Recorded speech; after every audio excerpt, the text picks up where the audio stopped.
Welcome to The Explainer. Today, we're unpacking a hidden reality that honestly completely upends how we typically think about search visibility and consumer psychology. Look, the hard truth is that negative Google reviews, they act as a silent business killer. It's kind of wild when you realize they are literally neutralizing your lead generation long before a prospect ever even makes contact with you. I mean, way before they pick up the phone or fill out a form on your site. So we're going to break down exactly how this happens, how search engines actually interpret all this data, and most importantly, how you can build a highly sustainable fortress around your digital reputation. I want you to sit with that question for just a second. How many leads simply vanished into thin air today? In the B2B world and for local businesses, we obsess over SEO rankings and website traffic, right? But there's this invisible barrier sitting right there on the search engine results page. When potential clients search for you, they see your star ratings and recent reviews immediately. If that visible sentiment is poor, they make a split-second decision to just walk away. And that is lost revenue, happening completely out of sight. Okay, let's dive into this. Here is our roadmap for today. We'll cover the true cost of reviews, how algorithms read reviews, organic growth versus reactive repair, content enhancement versus suppression, mastering responses, and finally, sustainable stability. Starting off with Section 1, the true cost of reviews, and why leads vanish before the click. Reviews aren't just some digital suggestion box anymore. They've evolved into a massive pre-click qualification mechanism. They directly alter how a consumer evaluates trust. Before they ever read your beautifully crafted marketing copy, they're reading what complete strangers have to say about your operational failures. This quote completely hits the nail on the head. Negative reviews reduce inquiry intent even when ranking positions remain stable. Think about that. Even if your SEO is absolutely flawless and you hold that coveted #1 spot, your lead generation is going to suffer if your reputation is compromised. Prospects use aggregated sentiment as a psychological shortcut to figure out their risk. And if the risk looks too high, well, your ranking position frankly doesn't even matter. Let's move to Section 2, how algorithms read your reviews, the science of entity credibility. We tend to think of reviews purely through a human lens, but it turns out search systems are looking at something much, much deeper. They aren't just doing basic math to calculate a star average. They're using highly complex behavioral, semantic, and engagement-based evaluation systems to measure your overall credibility as a business. You are essentially an entity in their ecosystem, and they are constantly testing your legitimacy. A huge part of that algorithmic testing comes down to review velocity. This is a temporal trust signal measuring the rate and consistency of your review acquisition over time. Consistent patterns show a healthy, active business. But if there's a sudden, massive spike in negative sentiment or a huge drop in velocity, that signals a major service disruption or reputational instability to the search engine. And the algorithmic picture builds far beyond just velocity. Search engines are analyzing this whole matrix of signals: star ratings, review frequency, freshness, geographic relevance. It's actually incredible how sophisticated these systems have become. They're using semantic analysis to pick up on specific nuances, like, say, a sudden drop in customer service quality or a recurring product defect. But what is absolutely crucial here is entity consistency.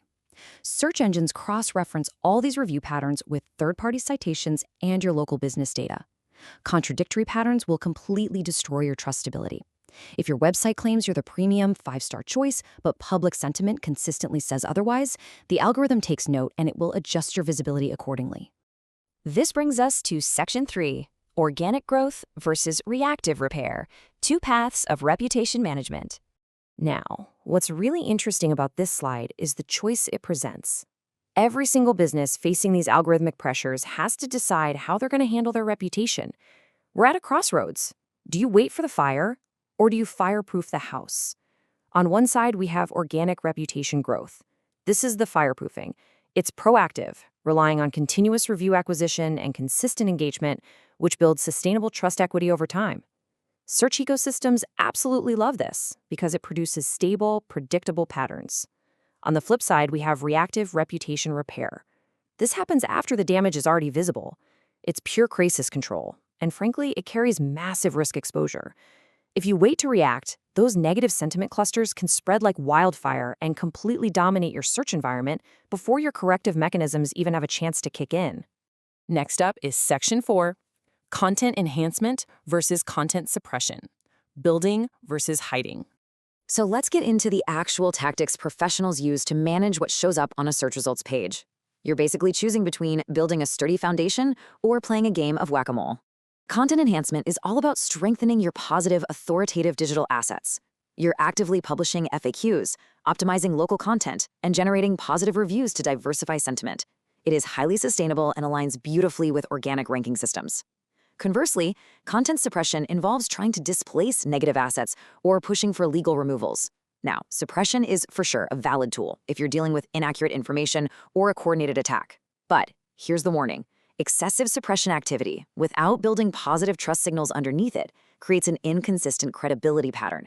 Suppression on its own just lacks long-term stability.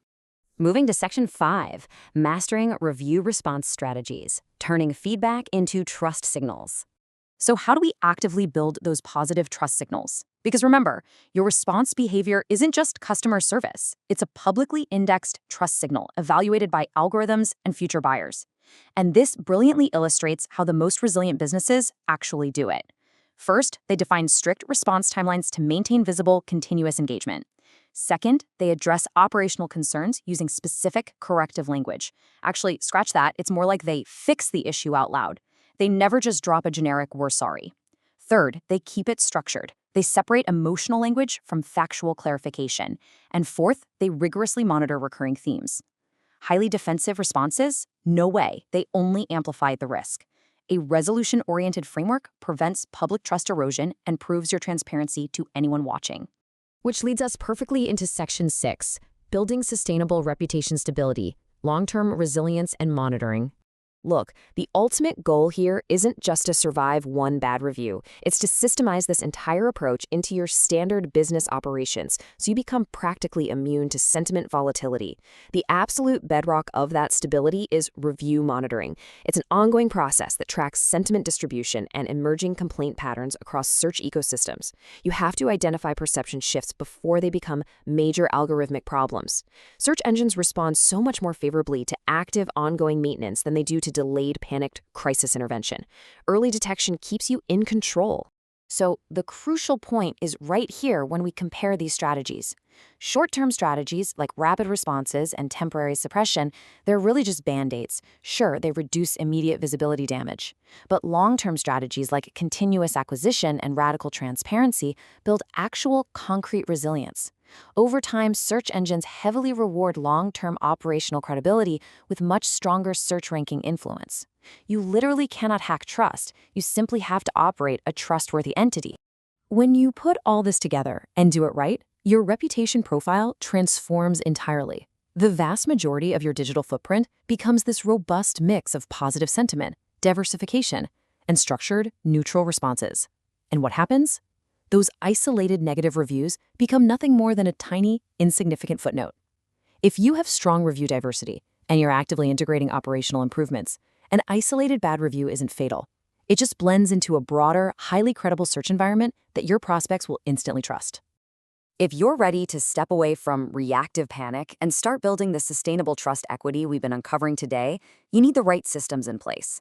You can secure your reputation resilience right now at www.clearmyname.org. Because protecting your entity's credibility, it isn't just a PR exercise. It's about protecting your entire customer journey, from that very first search discovery straight through to the final sales conversion. I'll leave you with this final, vital thought to consider. Will you let your next negative review dictate your search visibility? Or are you going to step up and take control of your organic credibility? The algorithms are evaluating you right now, and so are your prospects. Make sure you are the one shaping the narrative. Thanks for joining me on this explainer, and I'll catch you next time.